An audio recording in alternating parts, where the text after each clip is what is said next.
All right, I have been talking about this day, or I've mentioned it several times. Um, this is where we are going to introduce the fourth and final way that we represent linear relations.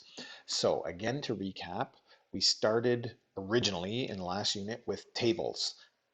So lists of numbers in tables, and we practiced turning those tables into patterns, rules, now we call them equations, and into graphs. And the graph shows the pattern, and the equation shows the pattern, and the rule or the table shows the pattern, right? And uh, the main parts of the patterns that we're looking at, which are linear relations, was the two important details of them, which is where does it start and what is the change. And we have been practicing getting those two pieces of information from a table and then using them to write a rule, or from a graph and using them to write a rule, or from a rule and using them to graph or to do a table or whatever. So all three of those going back and forth between all three, starting with one, coming up with the other two. Hopefully we kind of have that down. That's where we should be at this point. And we've been doing it with applications, and hopefully we've noticed that the applications in this part aren't that bad because they're real life applications and they're things that we can make sense of for ourselves in sort of day-to-day living. So this is the final one, and it is when we use words, when we're given the pattern or given the situation using words, okay? It still always comes down to what is the start, where does it start, and what is the change? Okay, it still always boils down to that. So now our goal is from words, can we figure out what is the starting number and what is the change? What's the rate of change?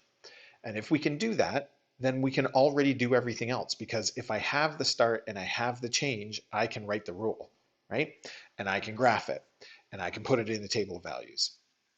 So um, that's what we're focusing on today and tomorrow. We're doing a couple of days on this, and then we'll do some other activities to kind of tie everything together and more practice and make sure we've all got it. Okay, but really keep in mind, think about while you're doing this all day today, all day tomorrow, what you have to think about is, because sometimes we start reading questions and we start to get confused. All we're doing is breaking down the question and to trying to figure out what is the start and what is the change.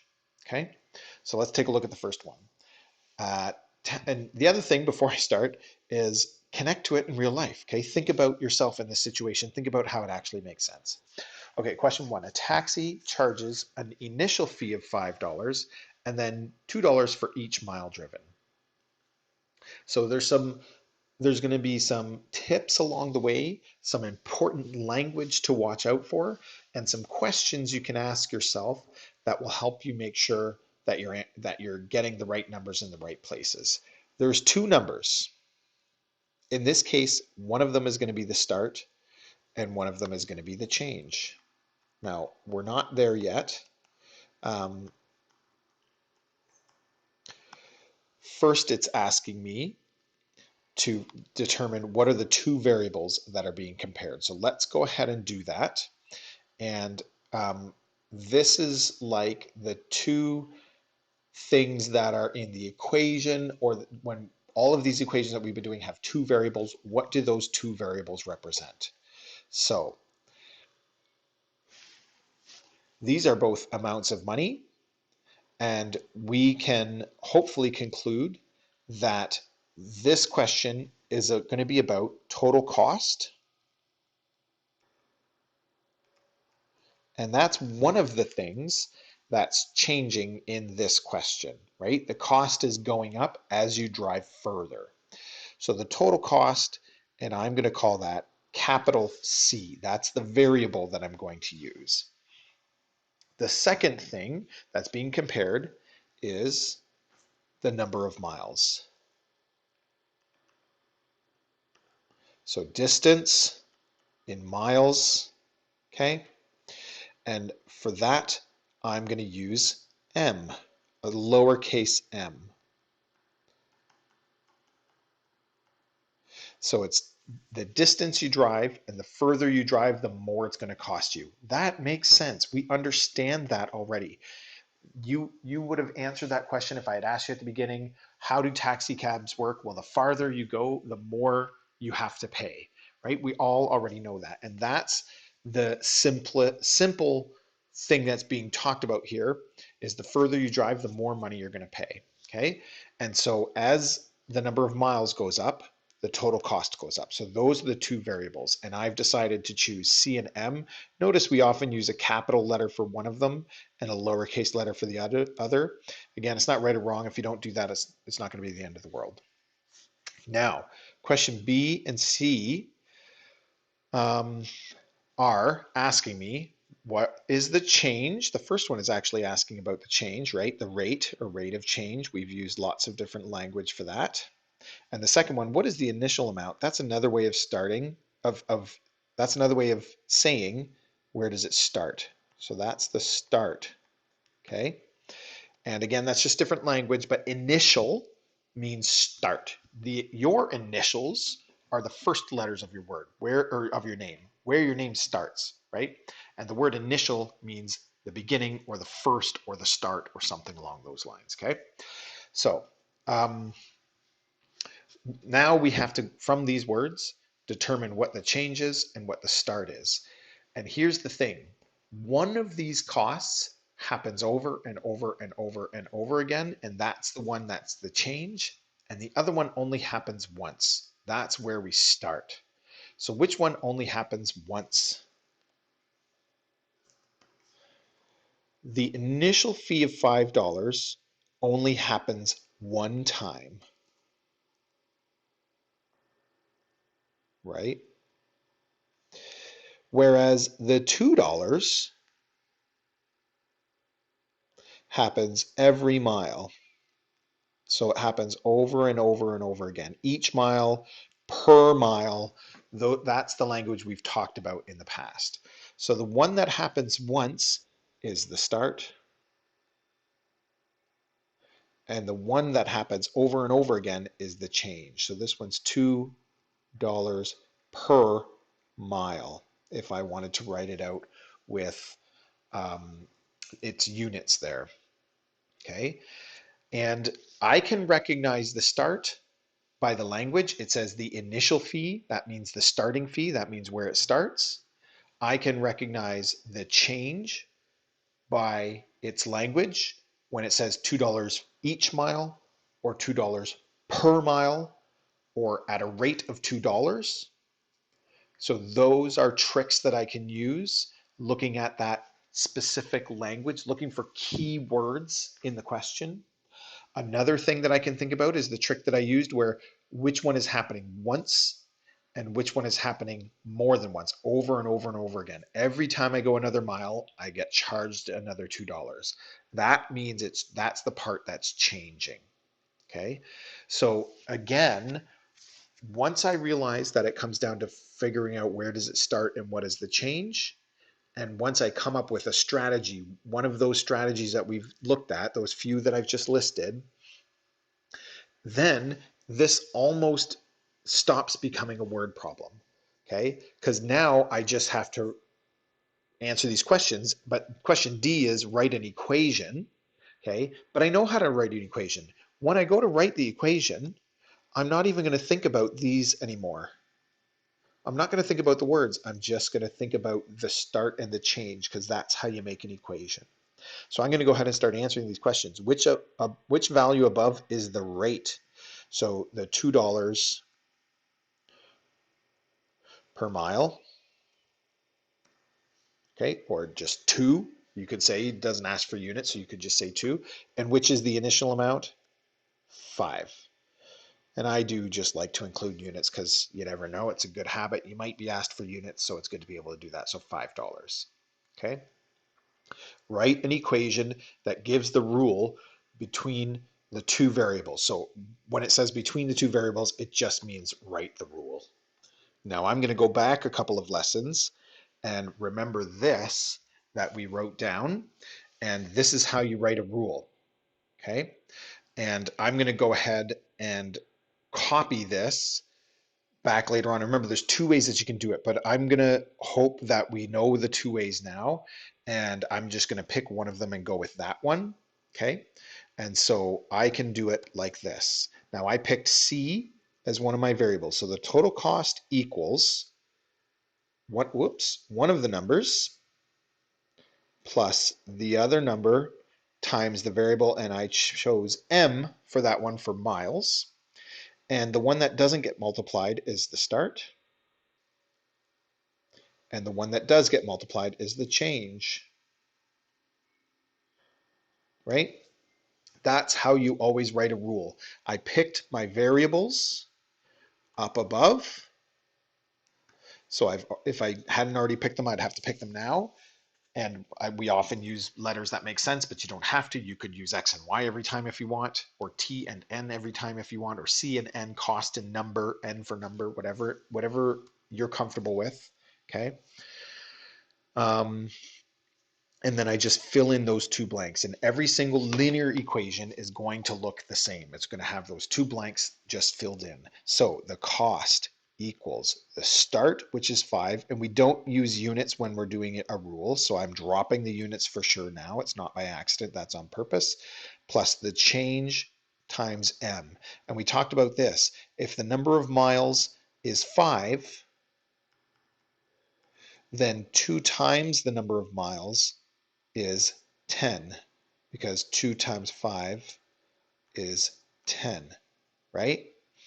And that makes sense. If it's $2 per mile for 5 miles, you'd pay $10 plus your initial fee of $5 to give you your total cost, right? When you're in a taxi, part of the cost comes from the cost per mile, and then part of it comes from the cost of just getting in the cab. And some of us maybe haven't been in a cab before, but this is how they work. When you get in, it doesn't start at 0. It starts at $3 or $4. So if you're only going a few blocks, you got to pay that extra amount, right? Even if you're not going very far, because that way the cab doesn't pick people up and only take them a few blocks, and it only gets a few dollars for that. Now, different cabs do it a little bit differently. They don't necessarily just go by mile. I think they used to, but it's been a long time since they've been a bit more sophisticated.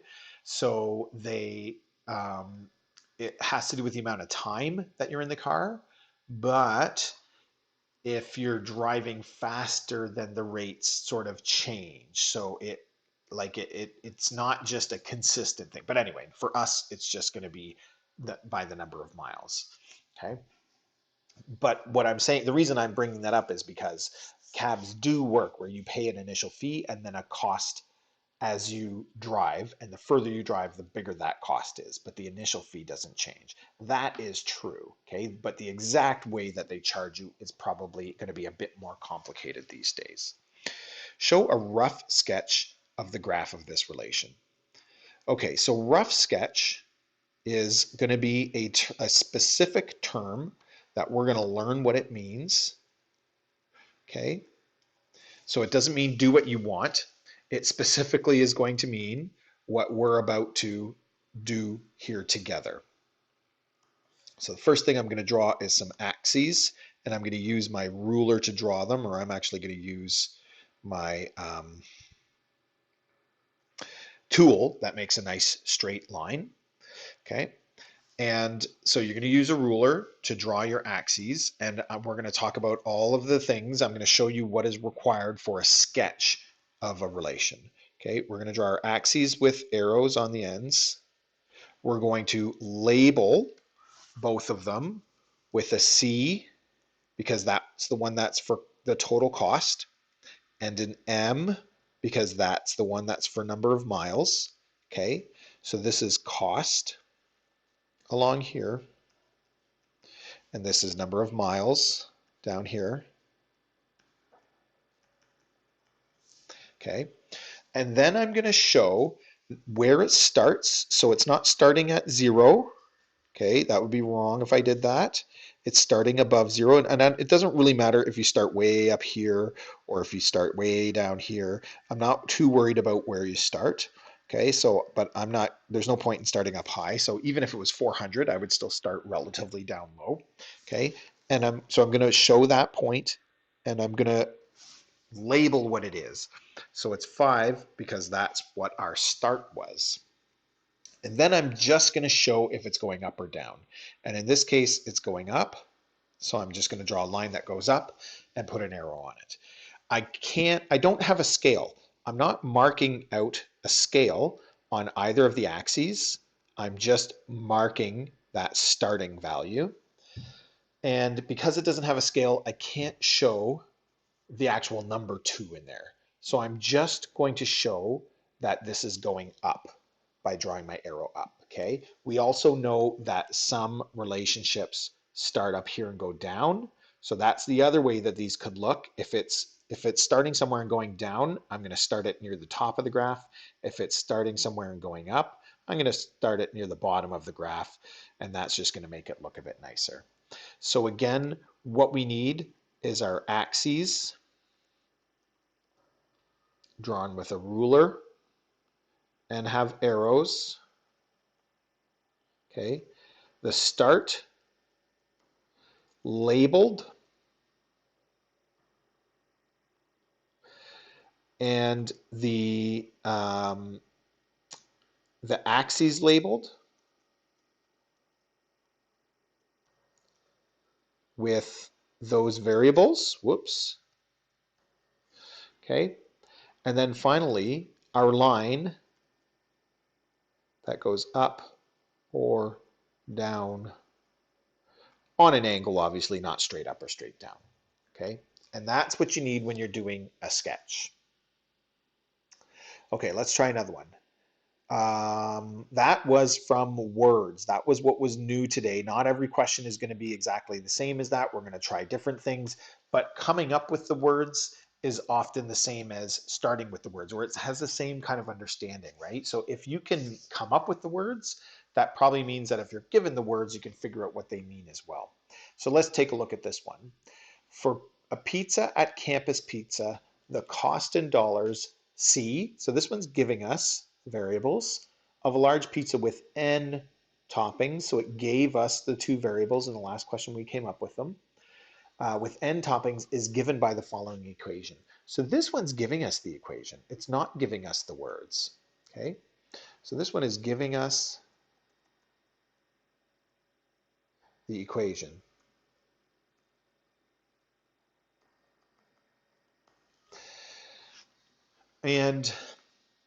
But look what it wants us to do. It wants us to come up with the words. So this is what I mean, is this is still the same kind of level of understanding that we needed in the last question, where we have to understand what each of these sentences means. So first, what I might do, now, and this makes sense. We've talked about this before. We've used pizzas as an example in this course before, and this makes sense. A large pizza might cost $10, and then it might be $1 per topping after that, right? And of course, sometimes you get 3 free toppings and that kind of thing, but it still works out that, or a medium pizza maybe then is $8.50 per topping, right? So there's a difference in cost per topping sometimes, and there's a difference depending on the size in the upfront cost of the pizza. That's the initial cost or the starting cost or the fixed cost. No matter how many toppings I get, I'm paying that $10 for a large pizza no matter what at some other pizza store, not the one in this question, right? That's what I'm talking about. That's why sometimes we call it a fixed cost. That's also referred to as the initial cost, starting cost. It's fixed because it doesn't matter how many toppings I get. The large pizza is $10. So now I'm gonna zoom in on this equation, and I'm gonna recognize that it's a lot like the one that we just talked about. And in fact, this thing right here, C equals blank plus blank times M. C equals something plus something times N in this case. And so we know that that makes this the start and this the change. And the start is what we also call fixed or initial, right? And the change, and so this one is $15 for a large pizza. And in this case, what is the change? This is the cost per topping, isn't it? So if I get 2 toppings, that would make N 2, and it'd be 3 times 2, which is 6. If it's $3 per topping, 2 toppings would be $6 plus the $15. That is the fixed cost for a large pizza at this place. And the total cost of the pizza would be $21, 6 plus 15. And that's why this equation works. What if I get 4 toppings? 3 times 4 is 12. And the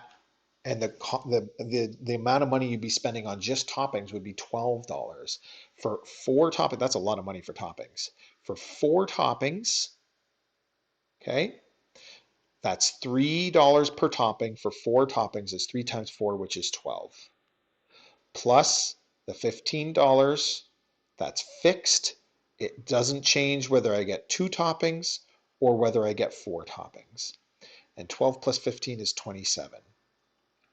So $21 for a large pizza with 2 toppings, $27 for a large pizza with 4 toppings. And the more toppings I get, the more I'm going to spend total on my pizza.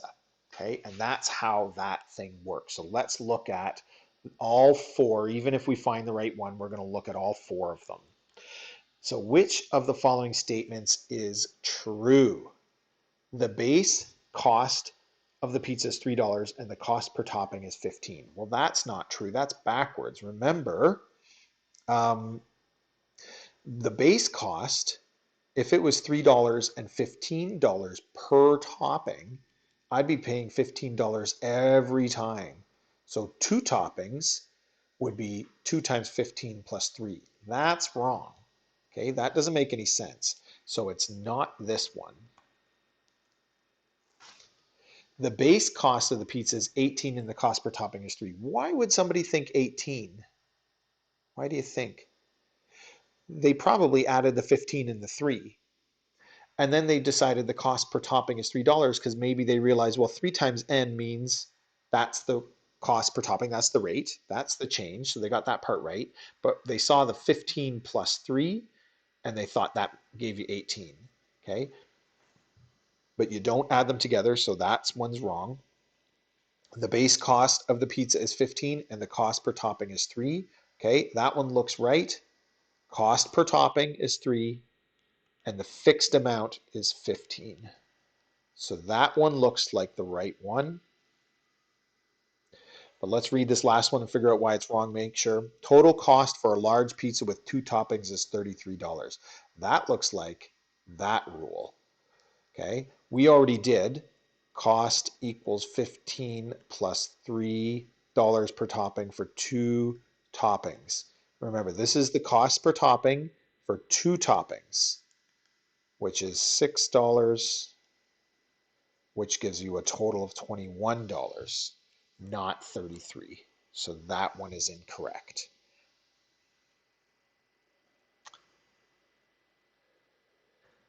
Let's try another one. The following equation represents the total cost to rent a ski jet at Wasaga Beach, where C is the total cost and T is the time in hours.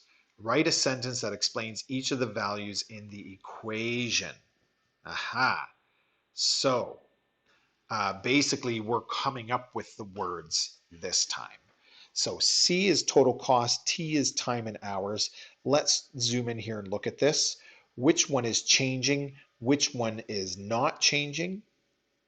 Whoops, that was interesting. The change, okay, is the one that's beside the variable, and the start is the one that's all by itself. We also call this the initial or the fixed. Or one of the questions the other day called it the admission fee, admission cost. Okay. But we've been calling it the start, but we do need to know these other words as well. So what does this mean? It means there's an initial cost of $50 to rent a jet ski. And again, that makes sense. Often renting things has an upfront cost. Okay, call it upfront cost, initial cost, fixed cost. All those things are the same. What does the 20 mean then? Well, again, if I think about the number of hours changing, if I rent it for 1 hour, then that's going to be $20.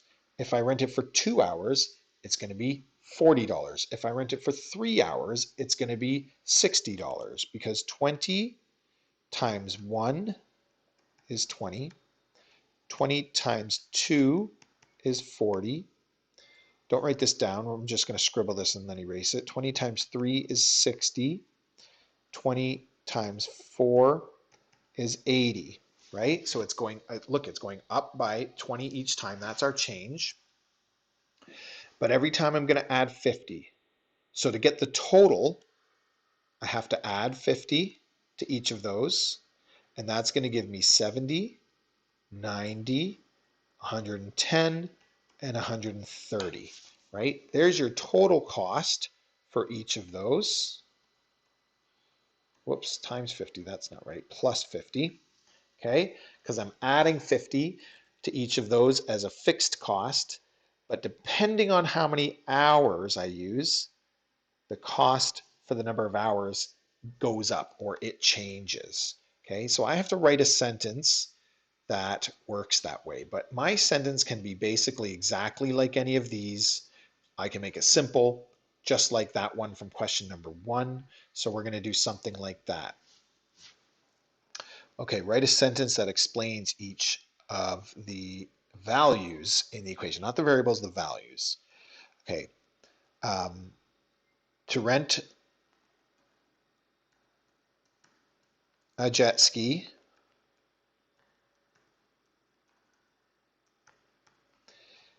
you pay a fixed cost of $50 and $20 per hour that you rent it. Done.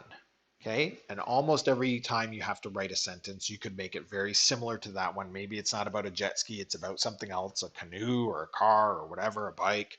Okay, but otherwise it could be something very similar. We saw an example of a gym membership, like it could be all kinds of things, right? Okay, I think this is the last one for today. To place an ad in the classified section of a new newspaper, there's a fixed cost. There's that same language of $15. What does that mean? That means that's the start.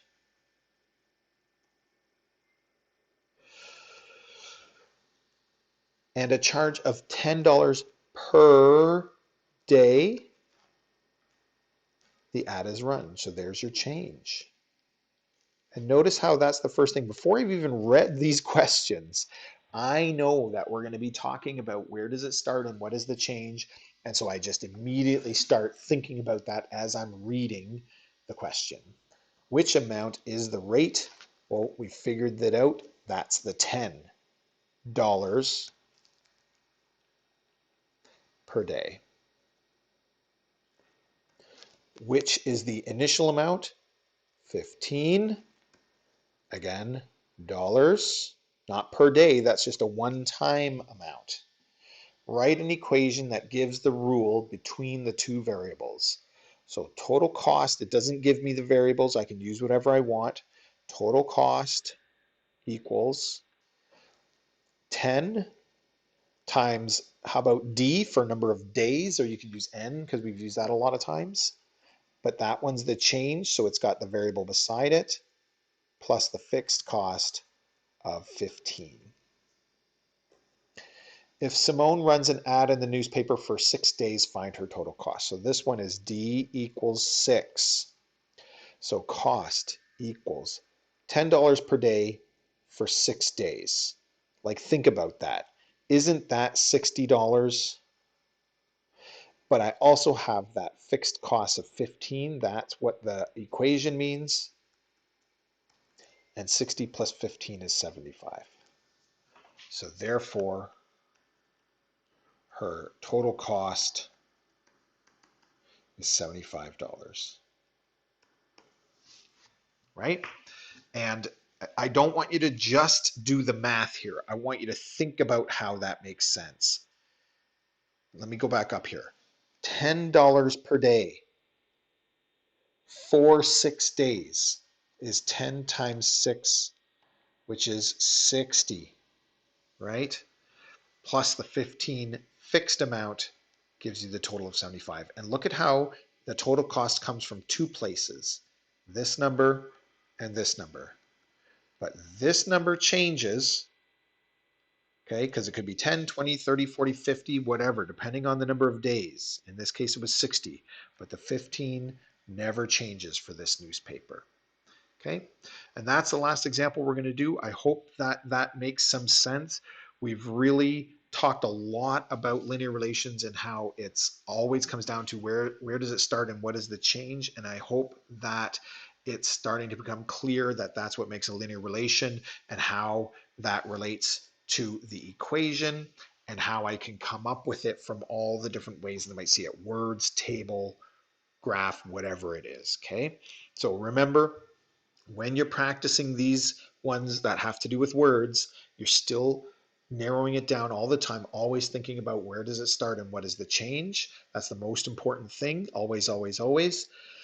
And um, that important language that you're looking for, like initial cost, fixed cost, something like that, or this is the amount per hour, per day, per person, for each hour, each day, each person, okay? Um, And that's the kind of tips that are going to tell you which one is the start and which one is the change, which is what we always are trying to identify when it comes to linear relations.